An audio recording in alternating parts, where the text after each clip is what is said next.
Hello friends and my dear students, as we in the last session we have discussed about the terminologies and the basics related to the Weyl gear. I'm just scrolling those pages of this book of B.B. Bhandari of machine design. Okay, you can also recall this book or go through these pages, okay, which is there in the chapter number 19. As we have discussed that it is these are their gears which are used for the transmitting the power between the two intersecting gears. And what are the different classification or types of bevel gears we have studied in the last session. You can go through that video. And after that we have discussed the terminologies of the bevel gear, which is very important here because this is very new compared to the spur and helical gear. Pitch cone we have studied about the cone center, cone distance, pitch angle, then root angle, then back cone angle or back cone center. Okay, you can also prepare this thing, and as well as we have calculated the cone distance a naught. Okay, and there we have seen that there are different pitch angle for the gear and pinion. Okay, now today we are going to study this force analysis. Okay, force analysis for the gear and force analysis for the pinion of bevel gear setup. Okay, as you can see here that it is assumed that the resultant tooth force between the two meshing teeth of a pair of bevel gear is concentrated at a midpoint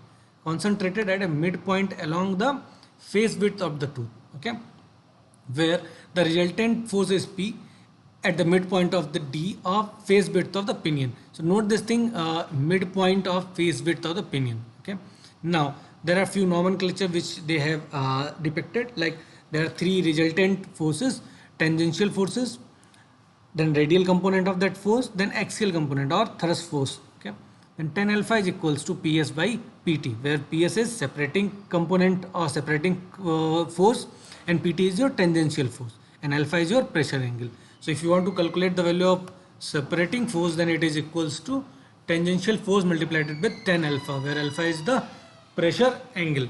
Now this is the diagram. You can see and develop this diagram in your book as well.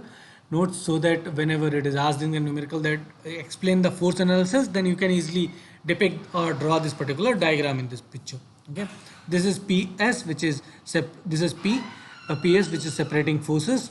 This is PT, the big arrow. PT is tangential force. This is radial component of the force, and this is the axial component of the force. Okay, and this is the apex of the pitch cone, which we have studied in the terminology as well. So this is the free body diagram they have developed with the help of this particular diagram. In this way you can also write down that radial component is equals to separating force multiplied with cos gamma, as you can see in this picture. Okay, then PA is, or axial component is, separating force multiplied with sin gamma. Okay, in this way you can also place this equation in the equation number B, which we have already written over here like this. Okay, PS is PT tan alpha. Instead of PS we have written PT tan alpha. Then your PR and PA means radial force component and axial force component can be rewritten at like this. Now the tangential component is determined. Note this thing in mind very clearly.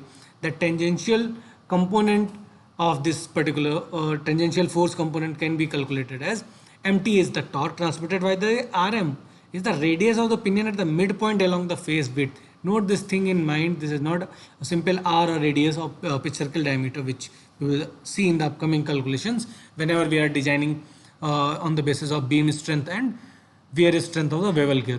Here it is radius of pinion at the midpoint along the face width, this RM, and this RM they have calculated as dp minus 2 dp by 2 minus V sin gamma by 2, where V is your face width, dp is your pitch circle diameter of pinion. Okay, in this way you can calculate the value of RM, which is the radius of pinion at a midpoint along the face width, and put it here, and MT you can calculate with the help of power and number of revolutions relationship. So in this way you can calculate the value of PT.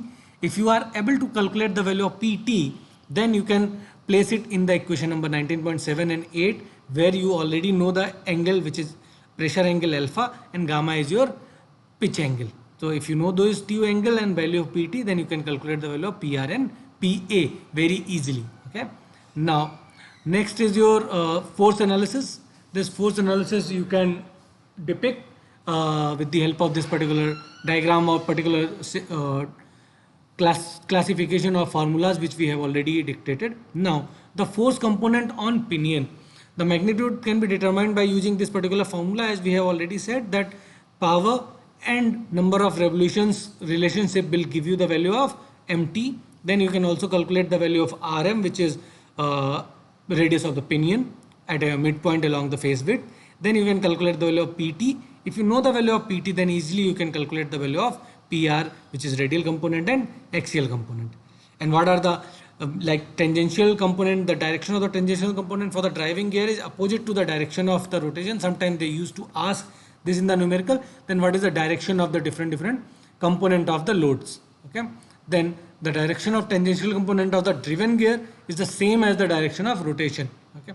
While the radial component on the pinion act towards the center of the pinion. Okay.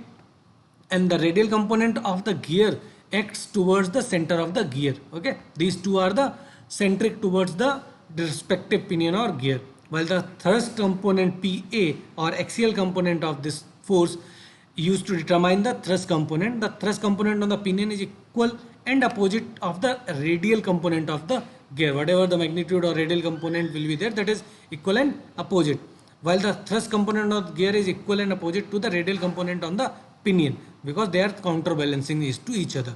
So the tendency of the thrust component is to separate the meshing teeth, and this is the fact useful in deciding their directions. So this is the main common parameter which will help you to decide the directions. Okay, so I am stopping here as of now. We will come up with the next term where we will discuss the numericals as well related to this, and we will also see that how you can design the Weibull gear on the basis of beam strength as well as on the basis of wear strength. Okay, so stay tuned with the Engineering College Banswara YouTube channel for more such updates about different branches of engineering like mechanical, civil, electrical and computer science engineering.